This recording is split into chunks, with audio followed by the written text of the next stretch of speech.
Hello, everybody. My name is Zenitsu, and you're listening to the Digi Talks podcast, the show that covers various topics from news to meta developments and everything in between for the fine folks who love the Digimon trading card game.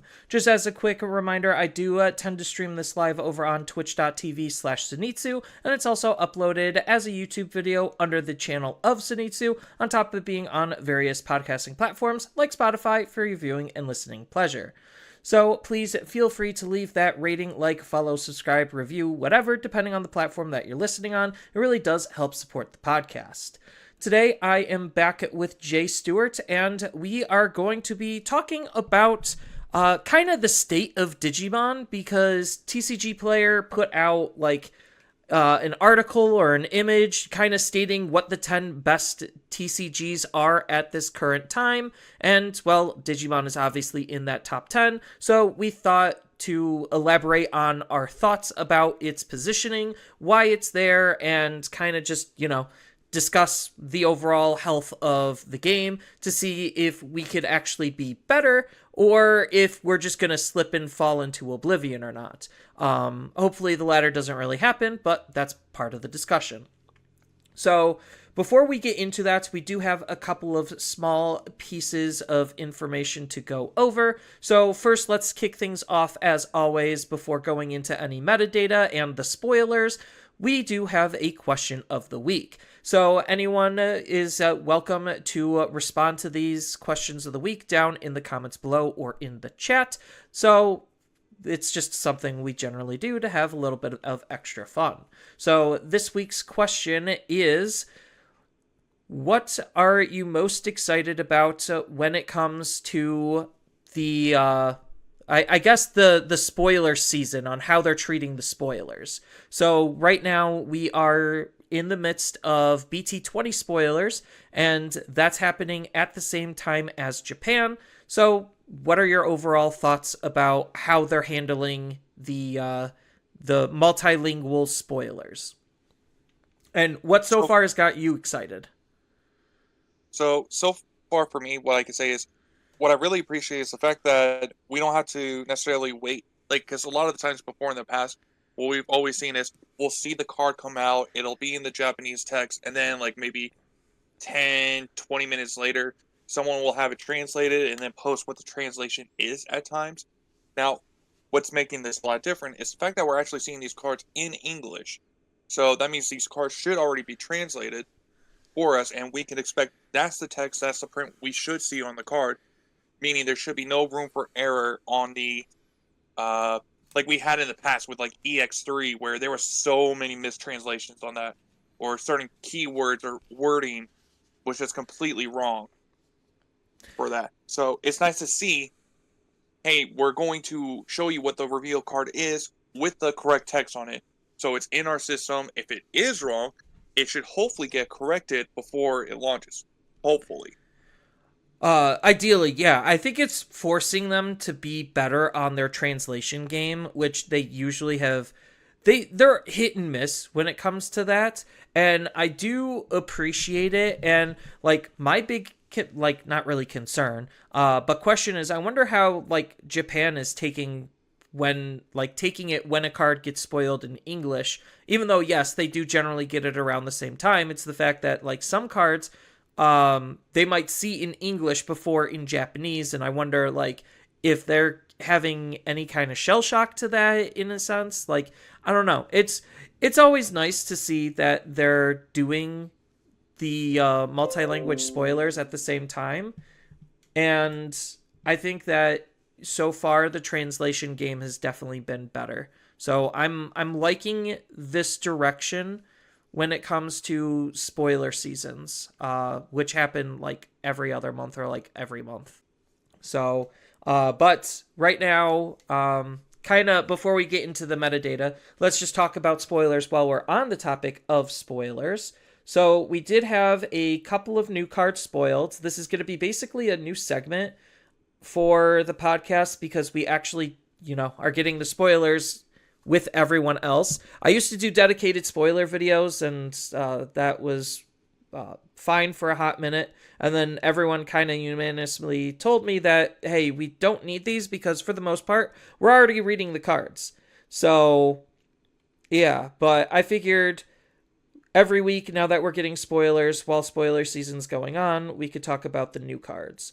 So, starting things off at the very top of the list, we got a new Boutmon. He is playing with the Fortitude mechanic, so I wonder if the rest of the Pulse Mine is gonna kind of play alongside that. So we might see Fortitude on the Kazuchimon as a potential way to protect the card to allow us to use it a little bit differently. And this Boutmon actually is pretty decent because he is acting as like another kind of floodgate. So he has an alternates ability where he basically stops the opponents when digivolving effects from happening, which is nice because that's more protection.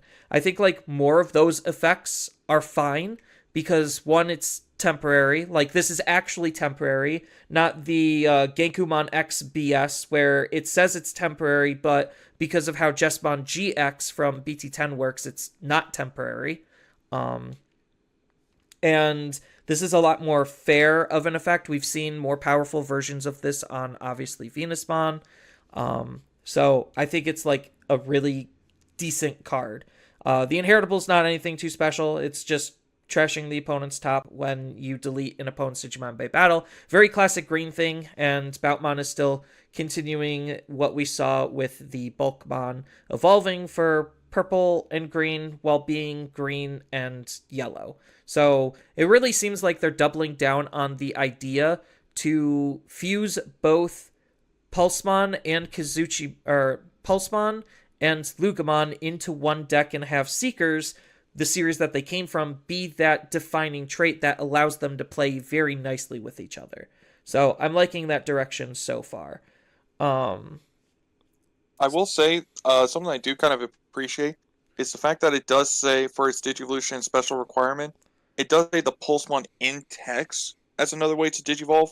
So theoretically, this Balmon could actually be used for a pure Pulsemon deck, which I love that they are still trying to support. Yeah, and I always like it when they do this level of support where obviously between the new Pulsemon and new Lugamon lines, they're obviously you can build them together in one deck, but they do still support their own individual decks, giving more ways for us to play with the cards, which is always nice. And that's where the new Lugamon is, mirroring what the Boutmon does in terms of what we've seen with the Lugarmon and its Digivolution cost and all that stuff. When it comes to the card itself, it's mid. I'll say that. Like, as a person who's played a decent amount of Takami Kazuchi, if I'm going for a pure Lugamon deck, this is a very mid one at best because he's not playing any Digimon out. He's just hard removal because he gives himself raid and plus 3000 DP, which is fine. It's decent, but and then the All Turns ability interacts with the Mind Link mechanic. So again, nothing too spicy there. And the Inheritable ability, yes, it does turn off security effects off of option cards when you're using your like alliance to multi-check, so it makes your attacks safer, but it's not multi-attacking, and that's what's allowing Fenri Lugamon Takami Kazuchi to OTK to begin with, because now this requires you to do essentially more work in order to get the same result, just safer. So that's where I'm leaning if this card's even going to be good in the pure Lugamon. If you're running the combination, then yeah, you're borderline forced to run this card. So I don't know. I don't think it's going to be that great for Takami Kazuchi pure Lugamon line. And yeah, I don't think it's too much of a problem. No, I think like card wise, it's fair. It's a fair and fine card. It's not doing anything overtly stupid. It has some good combo play because with its when digivolving ability, you can combine it with all of the other DP increases to have a level 5 that could potentially KO Megas, which I think is good. But like as we're about to see with the new Takami Kazuchi Ace, that's not really needed because it seems like it's just removal on top of removal on top of removal. So this style of Takemi Kazuchi is definitely more of a control heavy card rather than an OTK heavy card. Because this ace, it has the same like stats, 16k DP.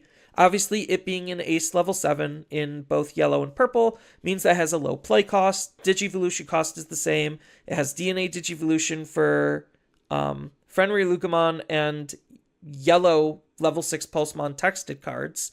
So it could do more than just Kazuchimon, but the blast, like the hand counter blast DNA Digivolution does require Kazuchimon. So it's obviously still best to use it, but it does give you a little bit more flexibility on what you could do with it in like Pulsemon, like with Pulsemon texted cards.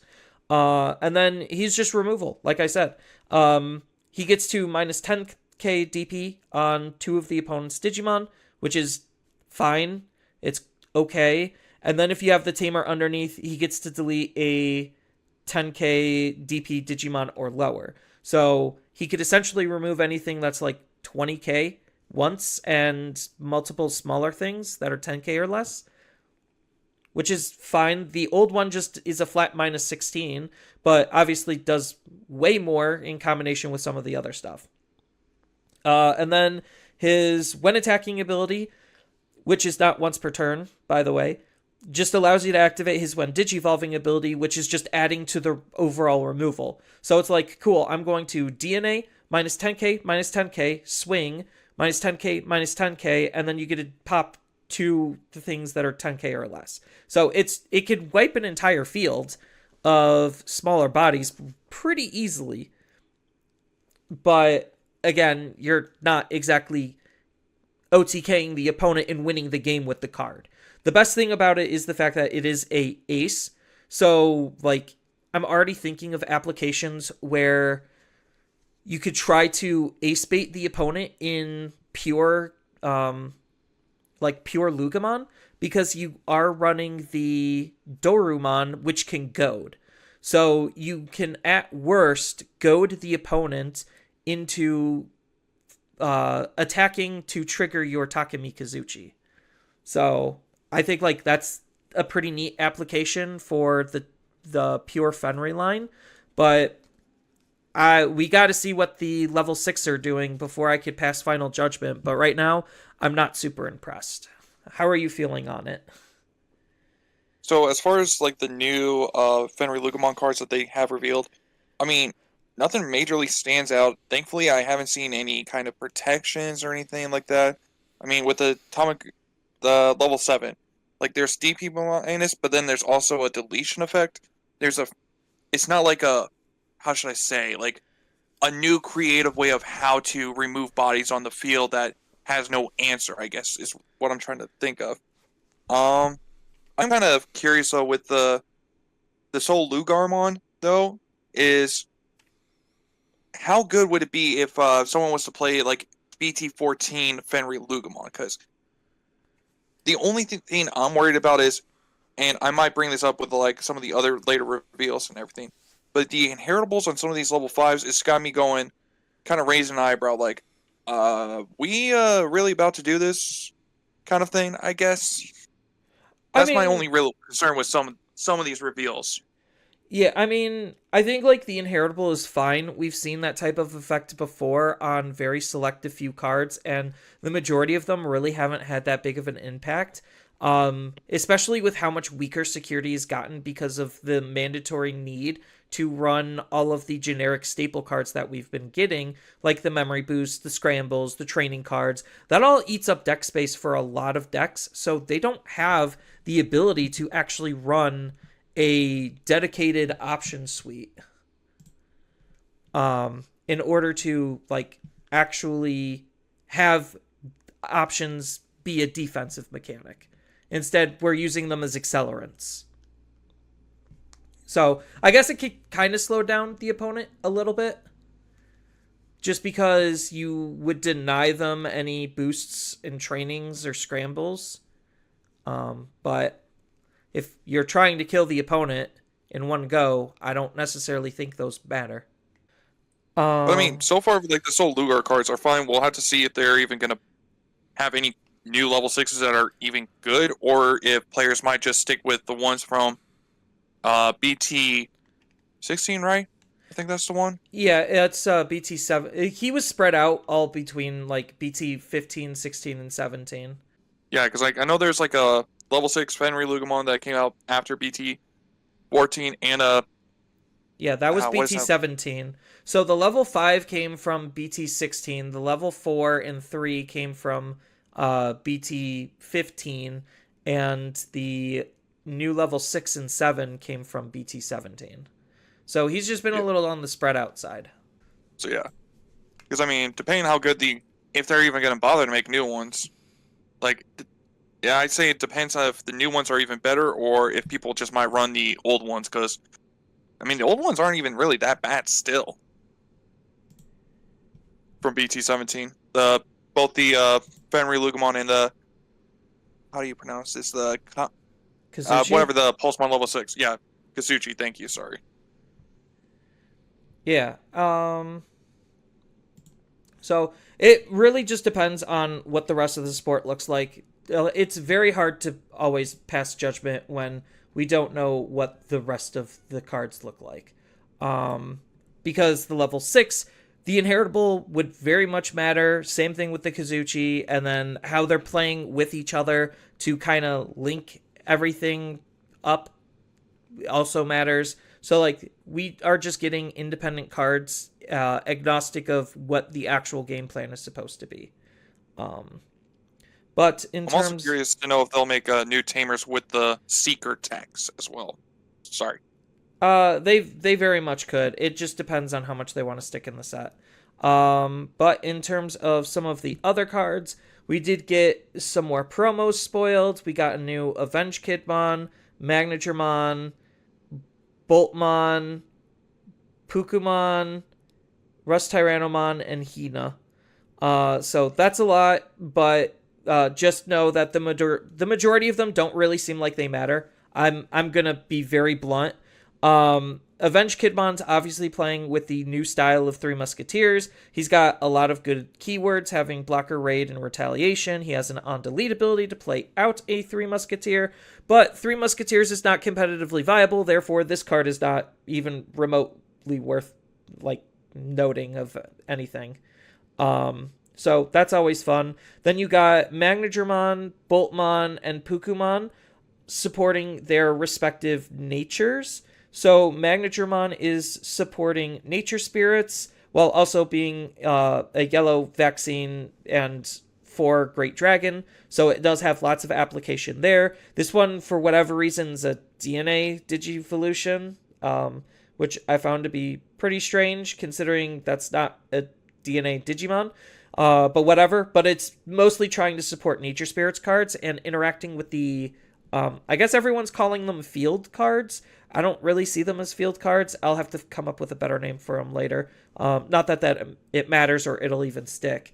But it's just playing around with the Nature Spirit card, the option card that wants to be face up in your security. That's literally its whole gimmick. Same thing with the Boltmon and Pukumon for Nightmare Soldiers and Deep Savers Deep Savers respectively.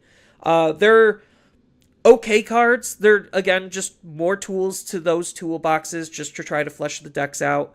In the areas they really don't need. Like we already have a decent slew of level 6 Digimon for each of them. So I don't know exactly how good these will actually be, but only time will tell.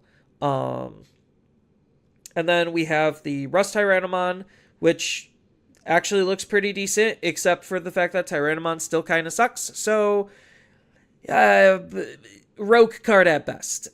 He does have lots of good keywords. Collision, piercing, and blocker all on one is very impressive. He does have Digivolve, so he does have things going for him.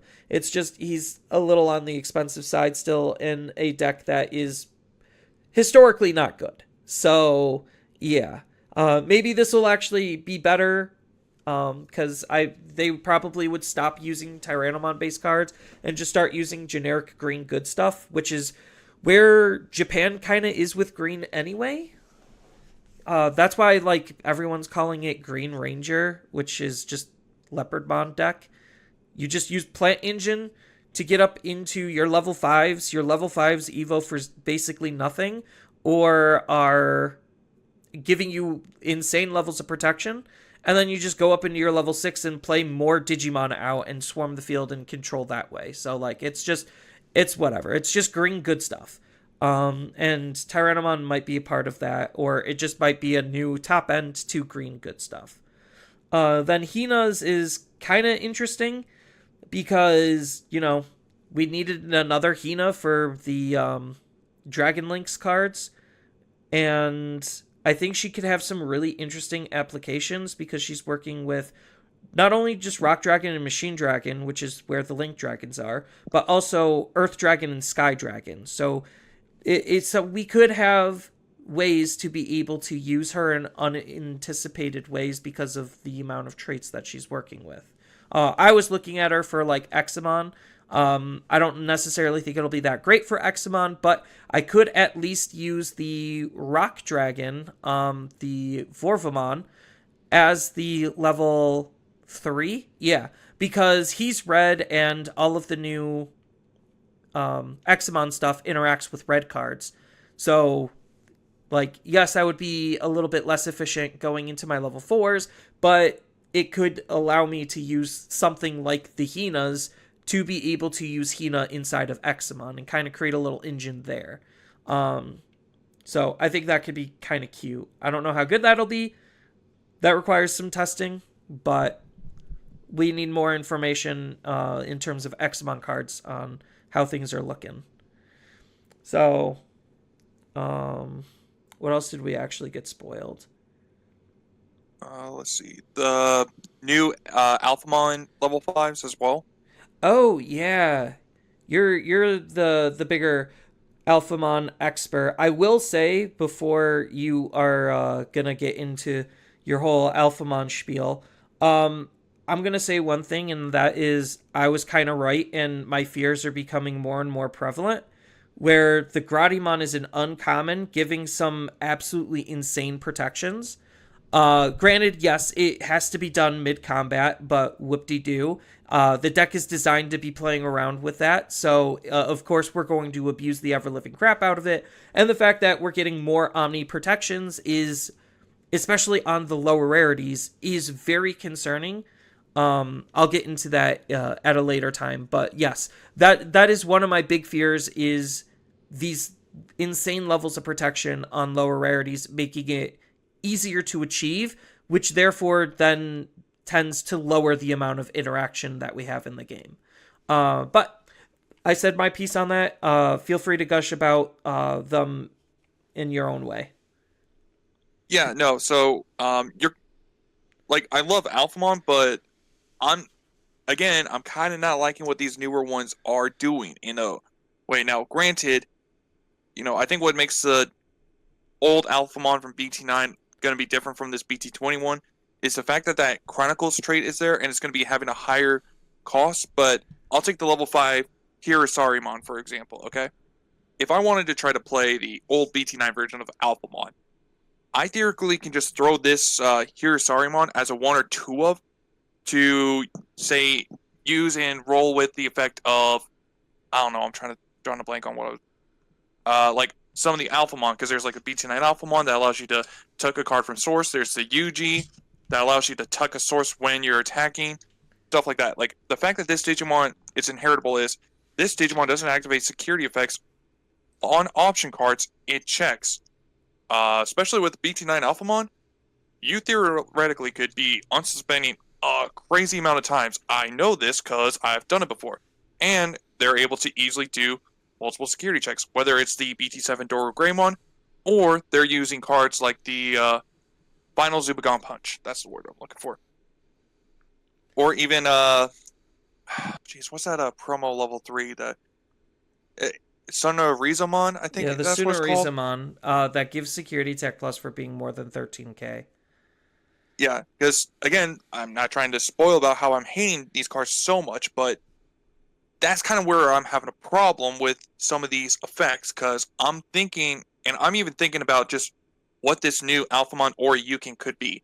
Whether it's going to be a DNA blast and everything, where you could have the Oryukamon in hand with an Alphamon in the field, like say the BT13 Alphamon as a good example. I'm not sure if that's a good example or not, but if you somehow pass over the memory to where you can't DNA or till you can't do the BT9 Alphamon or Yukin, a potential DNA blast of Alphamon or Yukin, that might be a problem. Like, trust me, I'm not trying to say Alphamon's going to be a problem. It's just I'm afraid what other cards are revealing for Alphamon, because I really don't want people to hate on Alphamon so much. But looking at these newer ones, I'm kind of might be siding with them a little bit. I mean, so it seems like the interesting gimmick with how the deck wants to play is it's basically setting up your secondary Digimon in raising, so that way when you move out, you're able to DNA and do your whole shenanigans. And I am 100% sure, based on the level 7s that we've seen, it's gonna be a blast DNA. It's going to be he's going to be an ace Digimon. That is 100% with confidence based on what we have. It's just the fact that, like, the Gradimon giving Omni Protection is a little extra pushed on top of plus 5,000 DP. So, again, we're seeing a level 5 being able to go toe-to-toe with level 6s on base. And then the Gradimon is the defensive stuff. So it's allowing you to basically have blocker without having blocker. That redirect is absolutely insane. And the Hisaryu is the offensive side of things, giving security attack +1 and that plus 5,000 DP boost. Again, pretty good. And like you said, not the inheritable of not checking security effects is very strong, especially if you're going to be punching really hard. And you could probably potentially tech the deck with the Yuji to be able to slide underneath either more security attacks with what we already have or more potential to multi-attack. So again, it really just depends on how the rest of the line is developed and how they want the deck to play, and how us, the players, are going to take that and break it in half over Bandai's head, because that's what we generally tend to do. They don't necessarily think about competitive balance at all, it seems like, and they're just like, oh, this could be fun and cool. Meanwhile, it's broken and absurd. I'm not saying that this is going to be broken and absurd. It could be, depending on how the play pattern shapes up and what extra support we include. But yeah, they're two very strong cards, being able to put a Digimon in the raising area while doing something else and becoming absolutely massive. Now, I will say, at least with the Grademon, compared to not Justmon, Jesus, Genkumon X, at least if you DNA with this Grademon, you're not going to have that protection anymore, at least. So that one's at least, thank God they... That's part of the play pattern, is you're supposed to use Gradimon to set up a Digimon in your raising area, knowing whatever you have is going to be safe from the opponent, so that way you move out of raising, and then that lets you have the two Digimon to be able to DNA with. So that's the play pattern that I'm reading off of this card. Yeah. And I know they also did reveal a Dorumon as well. Did they? Yeah, they did. It's they revealed a Dorumon, a Lugumon, and a Hugmon. The Dorumon doesn't seem honestly that bad at all. It's not broken or busted like the one from BT7 was. Yeah, just a generic searcher. Yeah, and it's only revealing 3. I mean, the BT7 one revealed 3 cards too.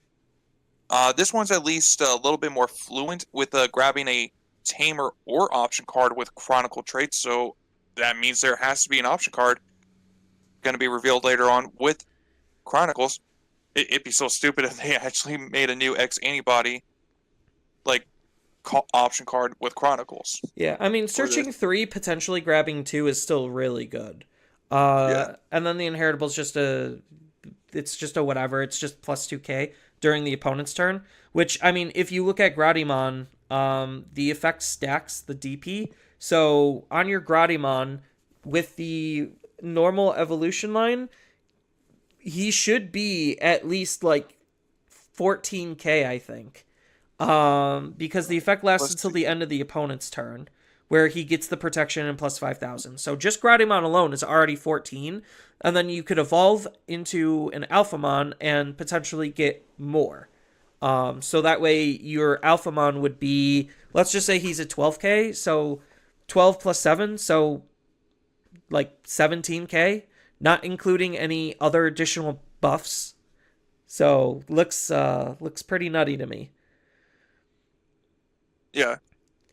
I mean, 17k with redirect, and you can't interact with him. Yeah.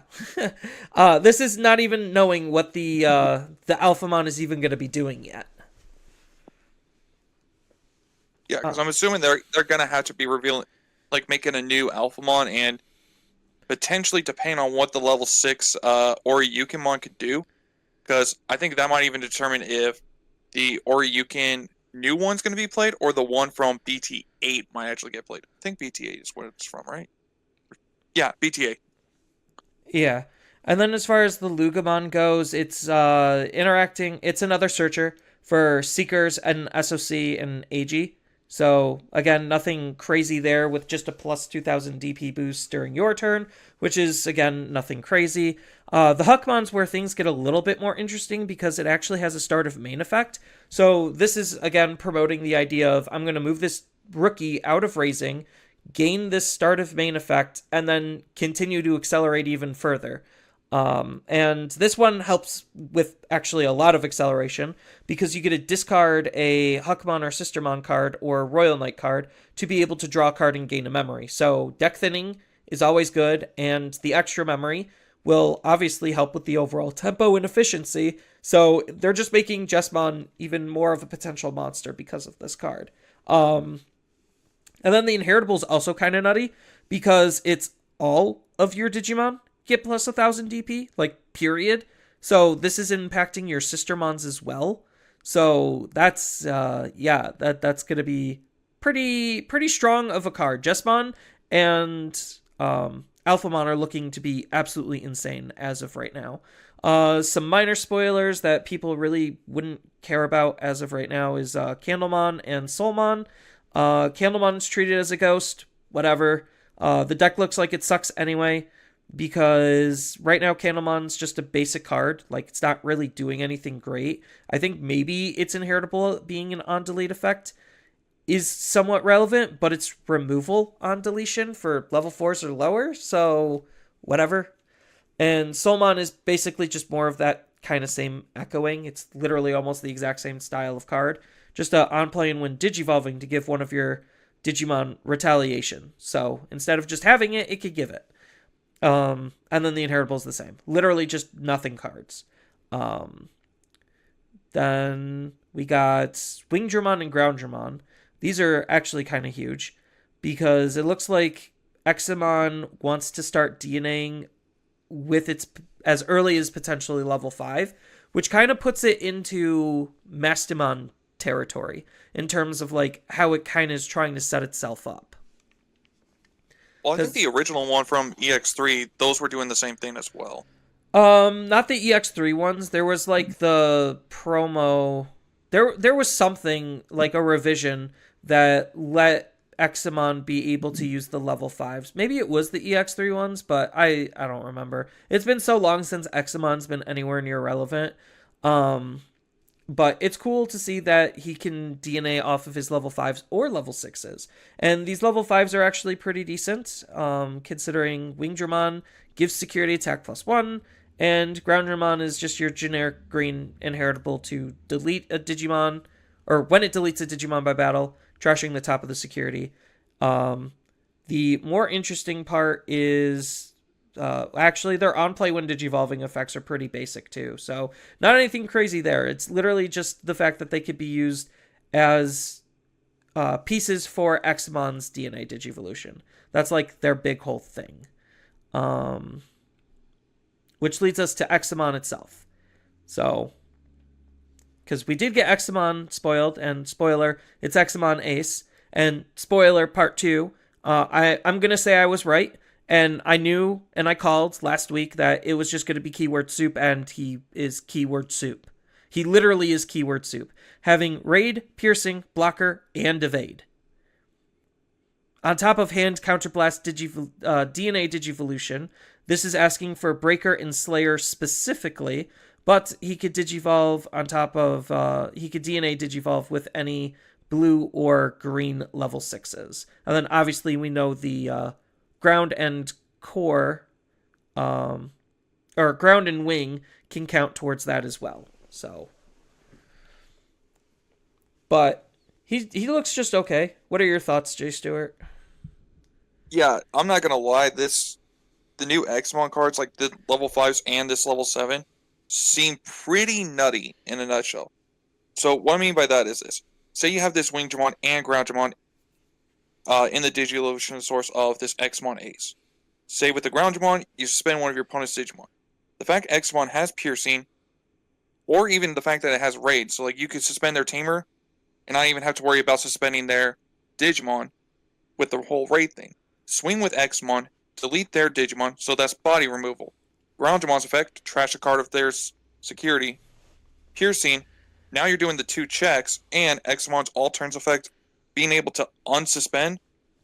You could, this guy's gonna be deleting wide boards, and it is just, holy crap, I'll say. This Xmon is going to get rid of your opponent's security in 1 turn. He does have that potential, because that's if they have the Digimon, then he's doing the burn and 2 security checks. Granted, you're leaving yourself vulnerable to be attacked into, but his all turns ability can help mitigate a secondary attack at the very least. It won't stop the first, but it can help mitigate a second follow-up. But the big thing that a lot of people are taking away from this Examon is the fact that it actually plays with the EX3 Examon, because the EX3 Examon, let's not forget, allows us to play a lower level Digimon. Ideally, we're going to play a level 5 or a 6. And with Slayer Germon having a goad type of effect, like the EX3 Slayer Germon, it literally punishes the opponent for raising, which I always loved that idea. And because now the old Examon spits out a level 5 or level 6, you could use that to then blast DNA after forcing the opponent to attack to be able to set up a second Examon, which I find I'm all for it. I'm all for new and interesting ways to be able to utilize old cards and reinvigorate those styles of play. And this isn't even including the fact that we're most likely going to be getting a new Slayer or Breaker Dramon. So we still got more to come.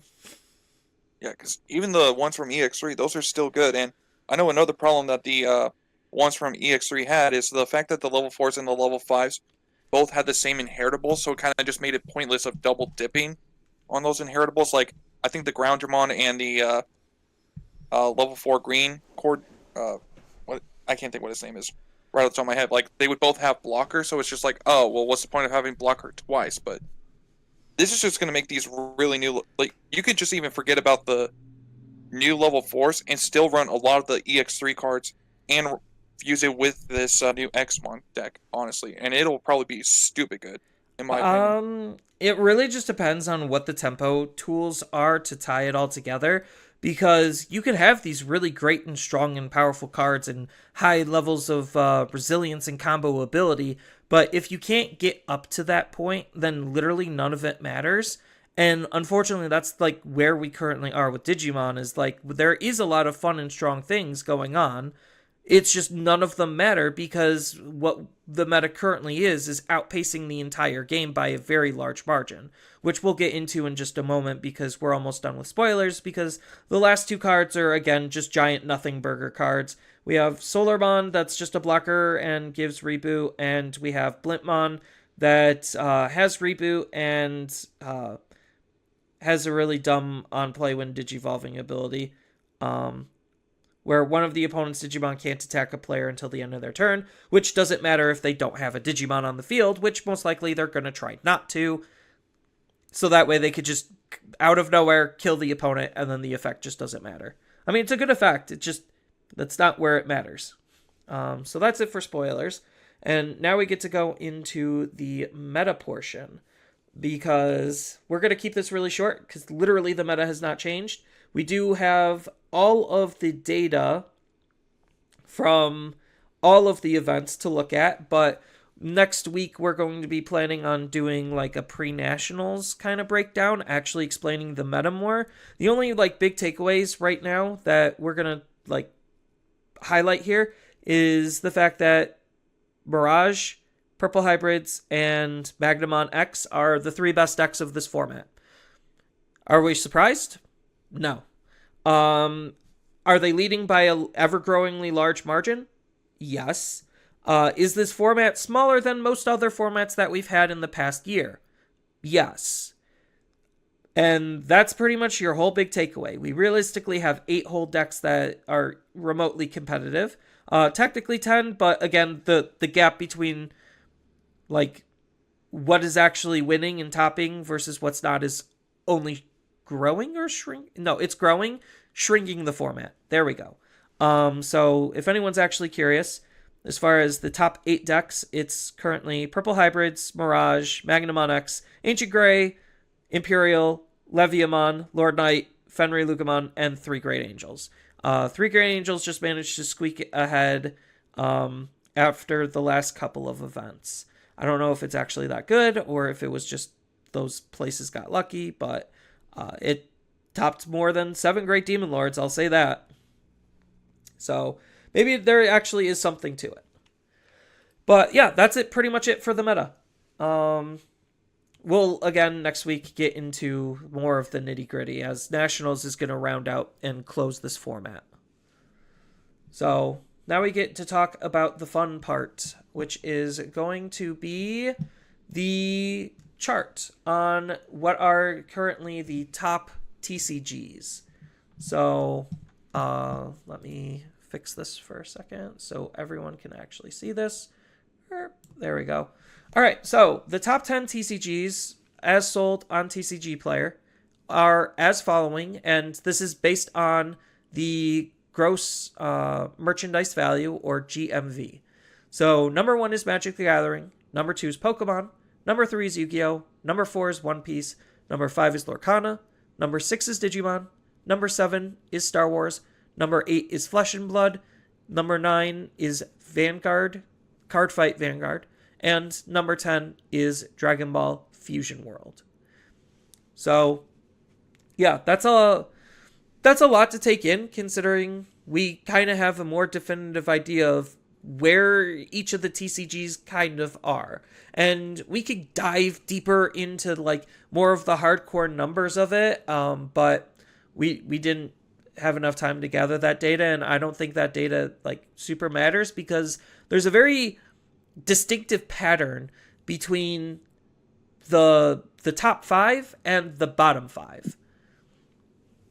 So, are you noticing any patterns with this, Jay Stewart? I mean, the only real patterns that I've kind of noticed is the fact that, I mean, obviously Magic, Pokemon, I think those two have been like fighting for first place for like the longest, first and second place for quite some time. And like Yu-Gi-Oh, I mean, obviously those ones are not changing whatsoever. And I know sometimes Digimon ends up being a little lower at times or higher. Because I know when it was just like Digimon and Dragon Ball, like Digimon, we were number 4 for a solid minute there. Now, not blaming One Piece or anything, but I mean, we kind of have slumped down a little bit. And I know there is some newer card games in here, like Star Wars and Lorcana. Lorcana being like, I think Mario mentioned, like, you know, technically Lorcana came out in 2023, but it didn't really have a full year of sales data compared to like what all the other TCGs had. So like this is like its first actual year, and we're kind of now seeing where it's placing, I guess. Yeah, and the interesting thing is Star Wars is like 10 months old, and it's already just under Digimon.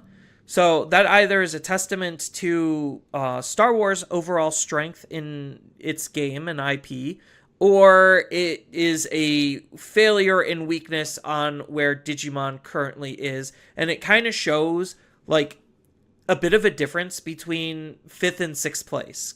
Because the one thing that I took away looking at the top 5 versus the bottom 5 is obviously because it's based on GMV.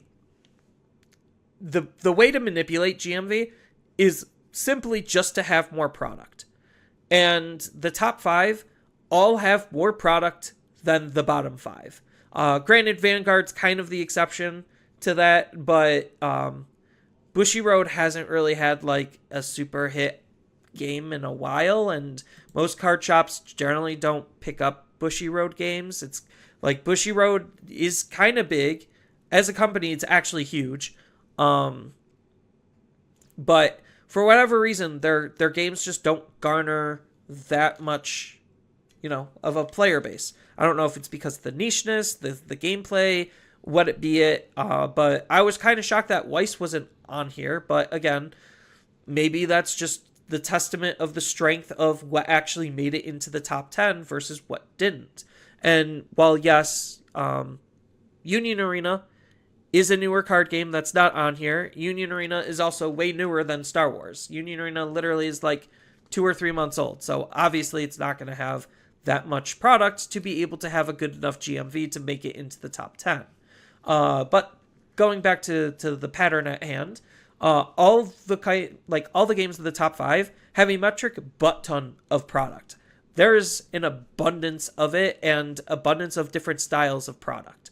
Magic they literally had 3 or 4 different versions of each of their booster boxes. They had commander decks, they had like challenger decks, they had just so much crap thrown everywhere that if all of that stuff sells anywhere okay, that all adds up. Pokemon and Yu-Gi-Oh! Are also kind of in that same vein, where they just have a fuck ton of product to where it's just literally everywhere, and there's multiple different ways to be able to get your booster packs, whether it's Elite Trainer boxes, booster boxes, blister packs, tins, like little tins or whatever. There's just a lot. And Yu-Gi-Oh! Also has its tins and other stuff that they just constantly release product. That's kind of where One Piece is as well. One Piece is obviously Bandai's Golden Child, and if just as a frame of reference, they do have more product than Digimon. Like, they're already on their starter deck 20, and they're half our age, like half of Digimon's age. And they already have as much starter product as us.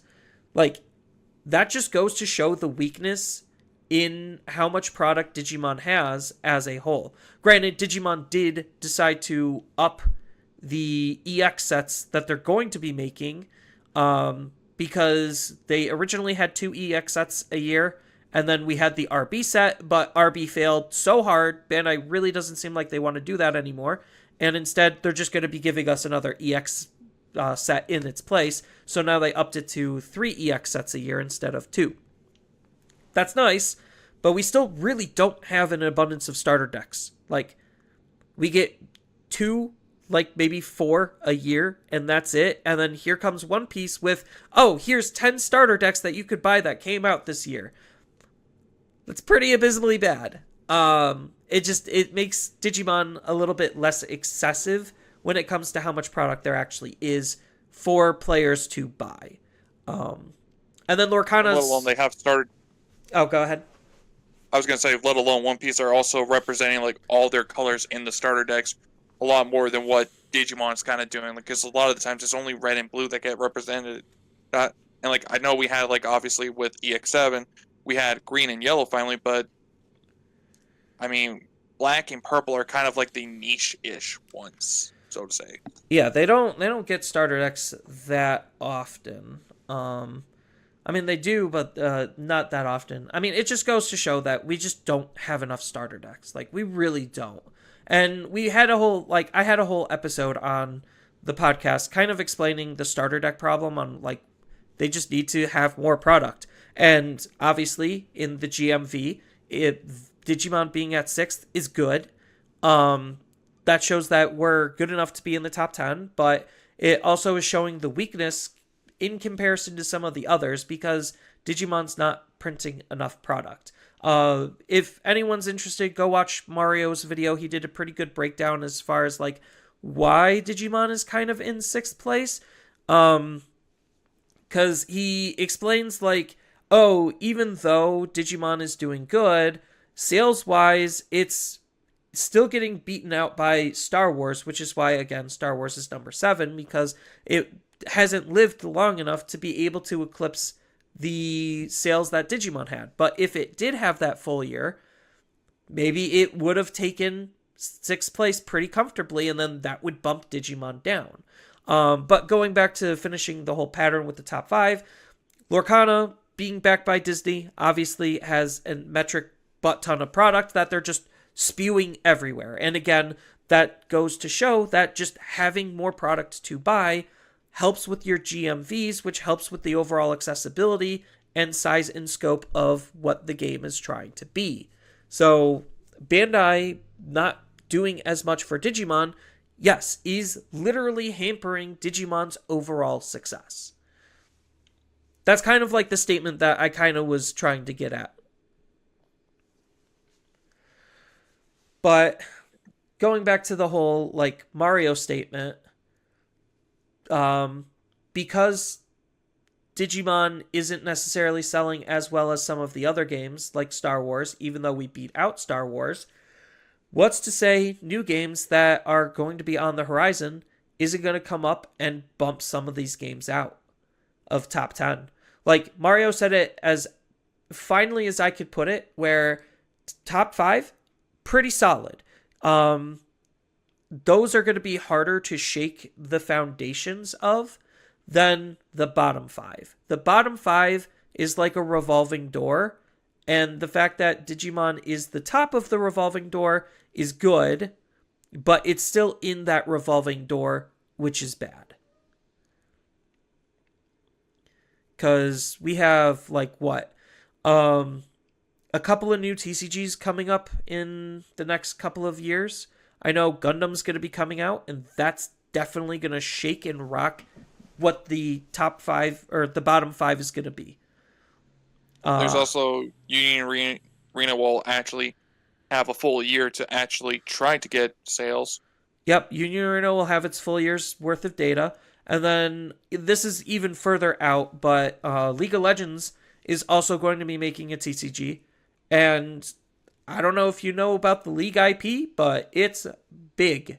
Arcane, absolutely fantastic show. I would 100% recommend watching it. It is a very, very pretty and good story. Not only to watch, but to listen to, and like it's just such a complete package.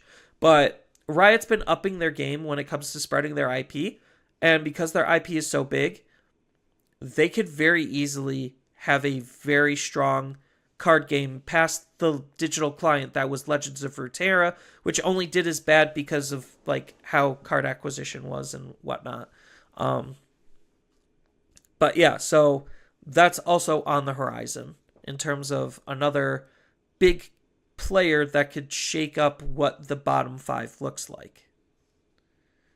Now, I could be wrong on this, but I believe I remember seeing something earlier this year, something about Chaotic also potentially coming back 2025. I could be wrong on that. I don't remember where I saw it for sure or not, but no, there's been rumors about Chaotic coming back for a while. If anyone's unfamiliar, Chaotic was a TV show, and it had a card game tie-in, like most things generally did, back in like the early 2010s. It was a great show. I loved watching it. It made me want to play the card game, even if it was kind of a hot mess. But the fact that they're trying to revive that, yeah, is just like TCGs are just hot right now. Like everyone wants a piece of the TCG pie. It almost reminds me of literally the early 2010s, where just everything and anything was a TCG. Naruto, One Piece, Zatch Bell, Bleach, like everything. Gundam. You had this is like the earlier heydays of TCGs, but like it goes back to the surgence of TCGs to begin with, where you had the whole Magic, Pokemon, Duel Masters, and even some like more wild stuff like Rage, Werewolves of the Apocalypse, and like a whole bunch of other things. Like TCGs have always been big, and it feels like the bubble's only gotten bigger as people got more interested in it. And especially with more players and more bigger IPs creating more of that interest. And Digimon is only being a very small portion of this currently. Like we're definitely a big player as currently it stands. We are Bandai's second biggest card game. But as we can see, the competition is fierce and Bandai very clearly shows where its loyalties lie. And unfortunately, it's not exactly with Digimon, which like it's no shocker that I haven't been having fun, and maybe it's this negligence towards Digimon that's letting Digimon get out of hand as quickly as it's gotten. So I don't know. That might just be me reading too much into it. Just looking at like, oh, where Digimon is, where the actual state of the game is, and how it's doing in the secondary market. I think like secondary market wise, I know that's something Bandai usually doesn't care about, is how much an individual card sells for, but we've actually seen like cards increase in price over the past over the past year. And yes, it did make the game somewhat less accessible, but it helped drive more interest at the same time, knowing that there is still some value in Digimon as a card game. Yeah, because I think it was around BT15 is when we started card seeing, like, kind of saying at this higher price. Like, Angelomon Ace was like a solid $20 SR for quite a bit of time. BT16, it was Paildramon, EX5, Cherubimon Ace, and 10. I guess you could theoretically say Diaboramon. EX6, it's like Lucamon is stupid high in that one. Yeah, like we've had a lot of SRs just be like $20+ over the past couple of sets.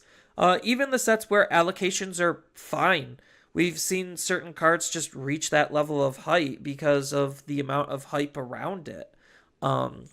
So again, that just goes to show that there is actually a good enough and healthy enough secondary market for people to be interested in Digimon.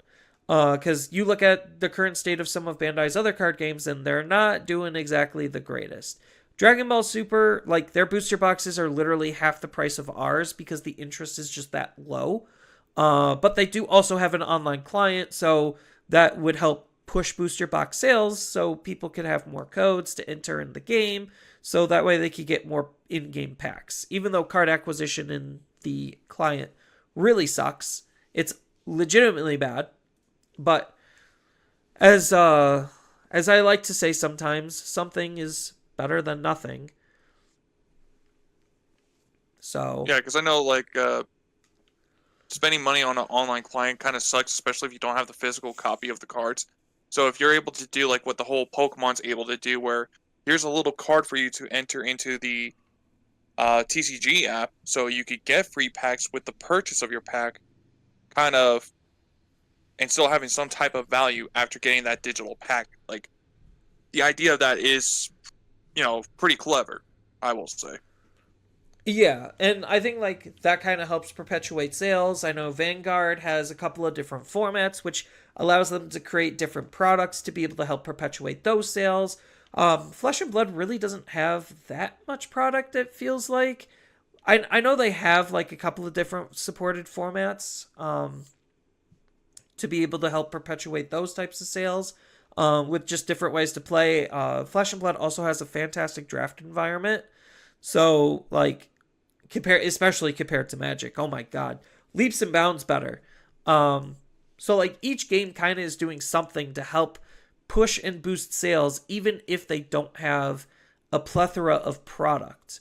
But Digimon, I feel like we kind of need something to help boost our sales, whether that's honestly a new type of product like the adventure boxes. Like, I swear, if they had an adventure box type thing with every single either mainline or EX set, I think that just that little extra thing that they would do could help boost the GMV and boost the overall interest in Digimon.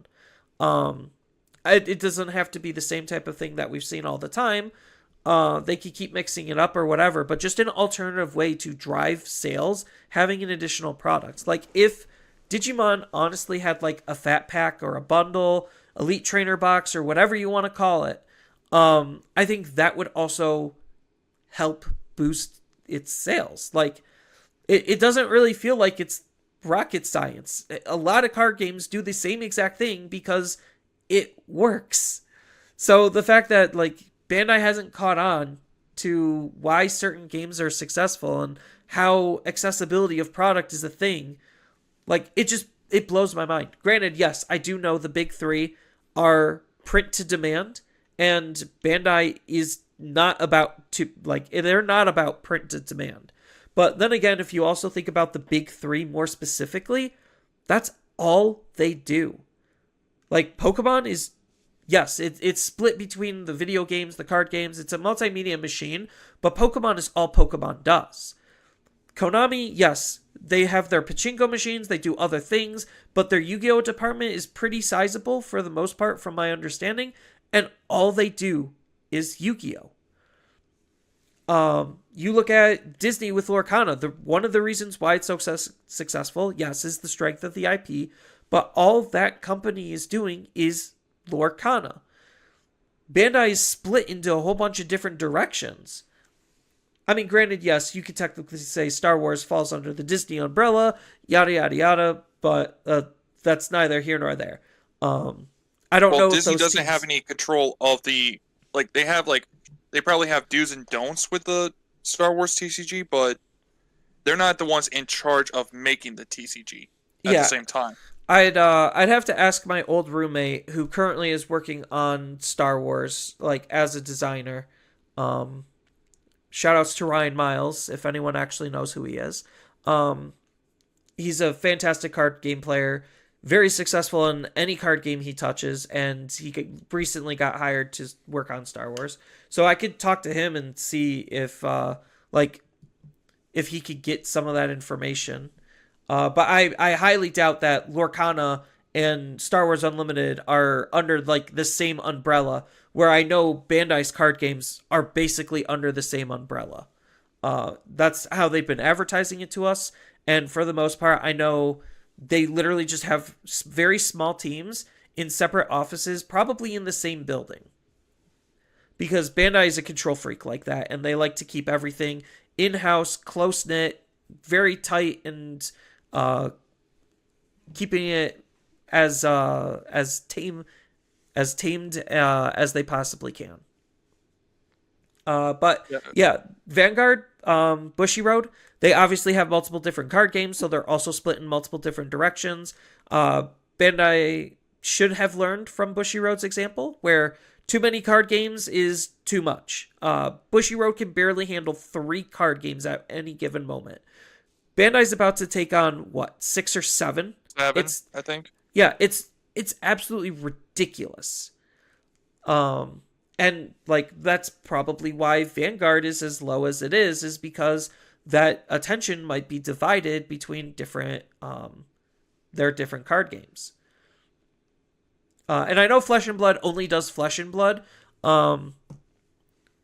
but I don't exactly know why they're in 8th place. I would honestly think that they would be higher, to be fair. I think maybe it's just the interest in Flesh and Blood is a lot lower. Well, I think it's also just the power of these names of the IP. Like, for example, One Piece, really popular anime. Lorcana, it's Disney, it's popular. Star Wars, everybody knows Star Wars. They know quotes and everything. They know the movies. Whether they love the movies or hate the movies now, they still know what Star Wars is. Flesh and Blood is kind of like a unique IP, kind of like how Battlespear Saga is, if that makes sense. Yeah, but the New Zealand team is literally only doing Flesh and Blood. And like it is, yes, a unique IP, and it's a very interesting game. I will say that. Way better than Universes. Like it's gameplay wise on the same vein as Universes, but like just better. Sorry, universes, but it's just true. But yeah, you could kind of see like why and how these games have shaped up to be in the slots that they are. And it like at the end of the day, Digimon being in 6th is very good. Definitely deserving of its spot. I would personally like it to be higher, but Bandai itself is hampering and limiting its own ability to grow just because they're doing too much, and there's some very obvious negligence that's going on with it. And I think for what the team is doing and the resources Bandai is giving them, they're trying their absolute hardest. I definitely feel that. But at the end of the day, it could be better. It honestly could be better. And that's all I really got on it. I think it's neat, and I hope to see it in the same exact spot next year. But do I honestly think that's going to be the case? No, I don't, unfortunately. As much as I want to believe Digimon can remain in 6th forever, and I would potentially like it to be higher, I just don't see that happening. Well, I can even use previous examples before in the past. Like, before in the past, we saw Battle Spirit Saga was in the top 10, but now it's not. And we've seen Digimon not be in the top 10 of stuff before in the past as well. But it doesn't mean Digimon went away. I mean, you can even look at the whole Battle Spirits. Like, it was a new TCG. People were trying to play it and everything. And now if you kind of look at it, it's like almost non-existent.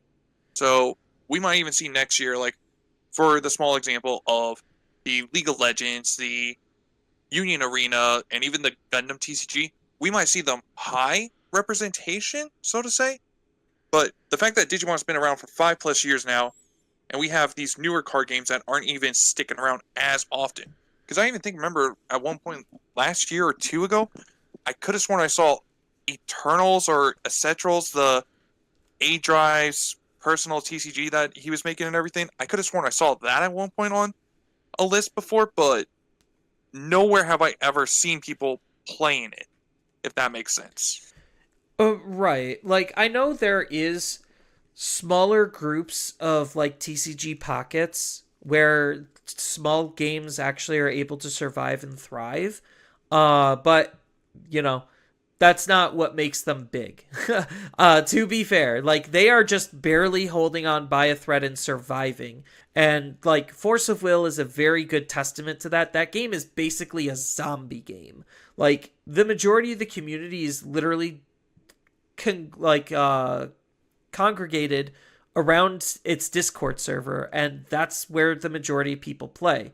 Probably has, like, if I had to spitball, it probably doesn't even have 5,000 players to its name. It maybe has like 2 or 3 at most.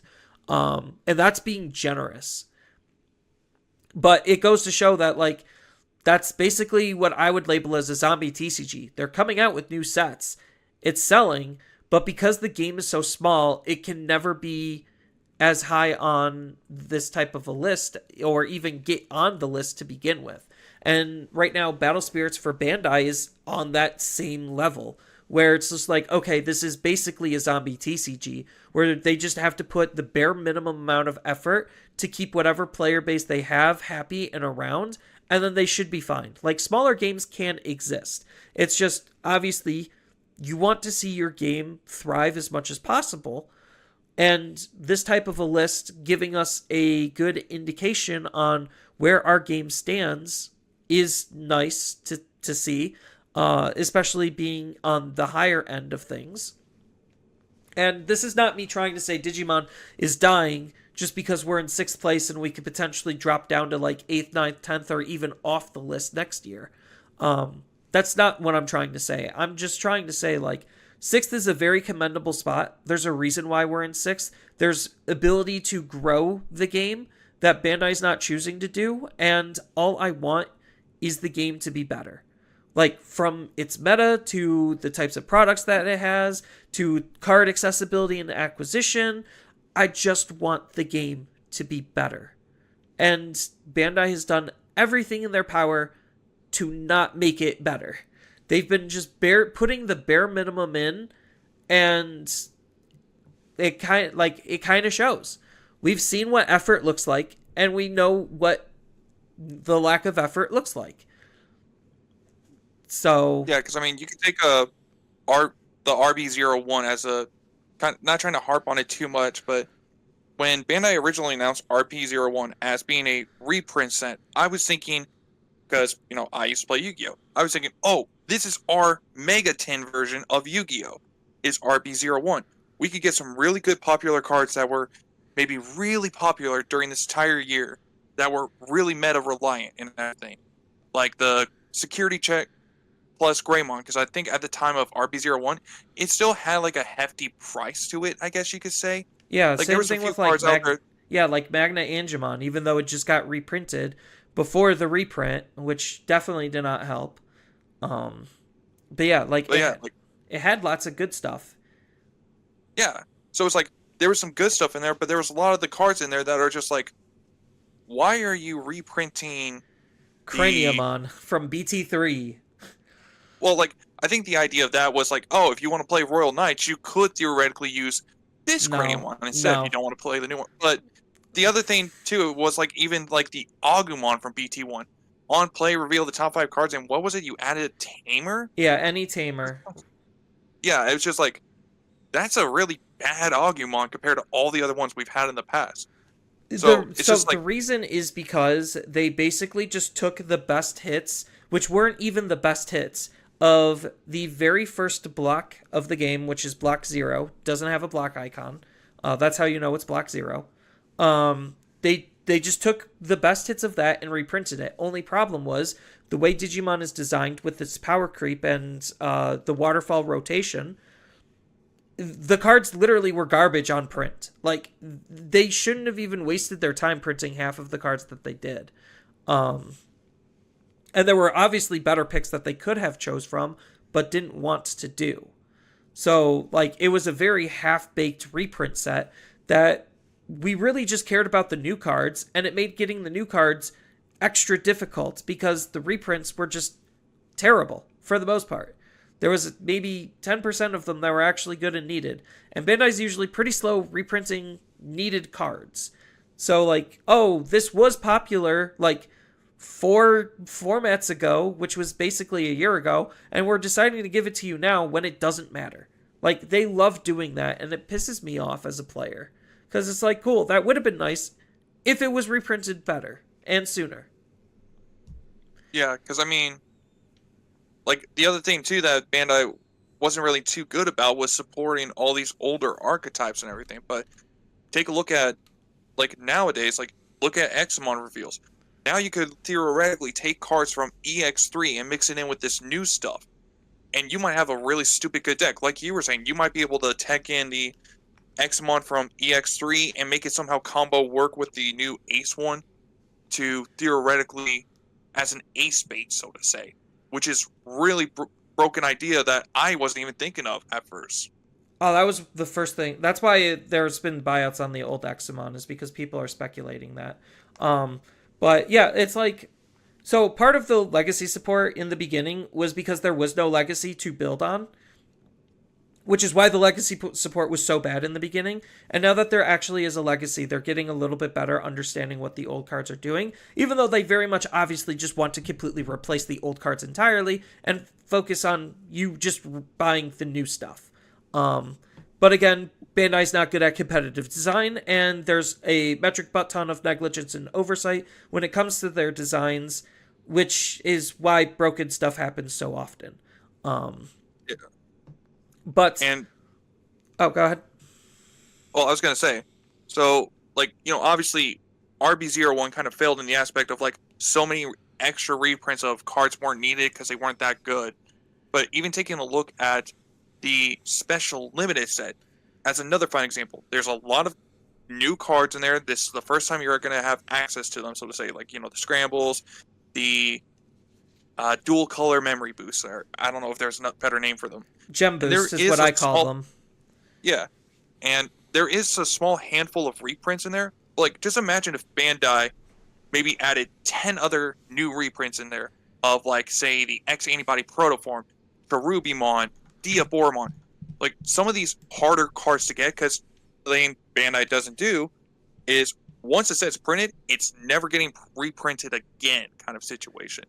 So, like, even just being able to throw in, like, I'm not saying, like, Bandai has no reason to care for the second market, but if I was Bandai shoes, if I even took a second to look at, like, see the price of Diabormon being $20, and I could go, hey, why should I let somebody else make $20 off this card that I can make for 5 cents, put it in a set, and make profit and get that $20 instead kind of situation.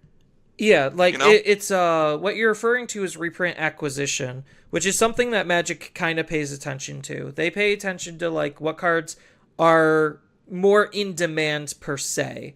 And usually the higher price tag is the easiest way to acknowledge that there's high demand and low supply. So that creates the reprint acquisition, and they very much could be doing a better job on their overall reprint acquisition. I think that Digimon does need a reprint set or like a way to be able to reprint cards, and they have completely failed at every single turn on how to be able to give us reprints in a meaningful way. Which again, it's literally not rocket science. Just don't it just bothers me so much that Bandai could be putting more love, attention, and care into the game, and they're just putting the bare minimum amount of effort, and we could all feel it from the gameplay to the products that they're selling us. Like it's very obvious where Bandai is resting on their laurels with this game, and all we want out as players is for the game to be as good as possible, and that's kind of the sentiment that I wanted to kind of end on with this episode, because Bandai just could be doing better, and 6th place is very good for where the game is. The game's obviously not going anywhere, but I want to see it better. That's all I want. So, any final thoughts, Jay Stewart? I mean, I'm just hopefully that Bandai might take a look at this and maybe hope gives them that motivational drive, especially with the whole unification. Is like, okay, guys, we really need to step it up, because as you kind of said in the past, that unification year is going to be the most important year for the Digimon TCG. It's like, there was like 2 important things for the Digimon TCG. One, making it past year 2, which it has done, but now it's the unification year. Bandai cannot slack on this unification year, in my opinion. They need to especially get their game going for this. Yeah, in my opinion.